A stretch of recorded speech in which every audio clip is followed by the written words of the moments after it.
One morning, James was feeling very sorry for himself, and sadly was starting to annoy some of the other engines. I'm getting old. I can't go round like I used to. It's all right for you young engines, but my wheels are starting to ache and stiffen. Well, we have been here longer than you have, James, said Edward. You don't work as hard as I do, said Gordon. Perhaps you need to work more and chat less. Poor Old Groaner. It's no use you just sitting there and complaining. Why don't you tell the Fat Controller that you're past it? James didn't like that at all. He had heard from the other engines that not all old engines were preserved. Some were sold for scrap, and when James heard this, he shuddered and decided it was best not to say anything. Later, James was shunting in the yard alongside Splatter and Dodge. Splatter idled up alongside.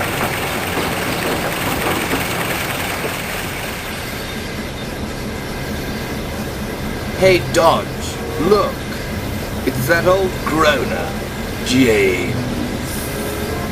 Old Groaner, don't work too hard or you'll fall to bits. Shut up! It's not funny, puffed James. Don't crack your smoke box! Splatter slithered away. James was tired of being teased. I don't want to be sold for scrap, he said. Don't worry about that, James. That's not going to happen anytime soon. Now come along, we've got the night goods to take care of.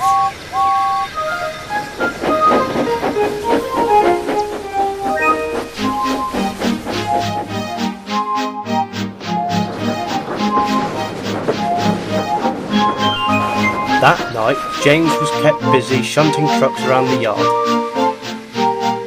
He worked non-stop until the early hours of the morning.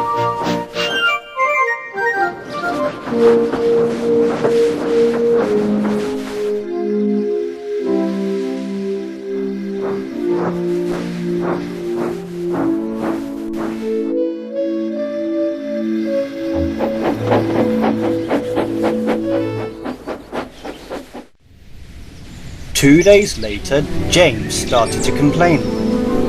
all this extra shunting does me no good, said James. Well, unfortunately, James, the diesels who take the train aren't available. One's away being mended, and the other is away from Sodor. James grumbled indignantly. Later, an inspector came to the shed to see them. People who live near the yard have been complaining, said the inspector to James. They say there's a sort of groaning noise that keeps them awake. I don't remember hearing anything, and we were there until gone midnight. That's right, that's when they said it stopped. It's probably only James moaning and groaning about extra shunting. Lucky we don't have to work until late listening to it. Shut up! If you had to shunt at night, you'd moan and groan louder than anybody, puffed James. That night, James's driver and fireman listened very carefully to James's movements. It is you, James, said his fireman. Your brake blocks aren't holding your wheels properly, and when they rub up against each other, they make a groaning sound. James felt very embarrassed. Don't worry, the Fat Controller will sort it out. The Fat Controller acted at once and spoke to James the next day. I cannot have complaints about my railway. Tell Splatter and Dodge to take turns on the midnight goods until the other diesels come back. James must have his brakes seen to at once. Thank you, sir, said James. James was very pleased not to have to pull the night train, and soon his brakes were as good as new.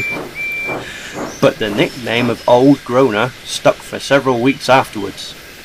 He even began to feel that it might have been better to be doing the shunting after all.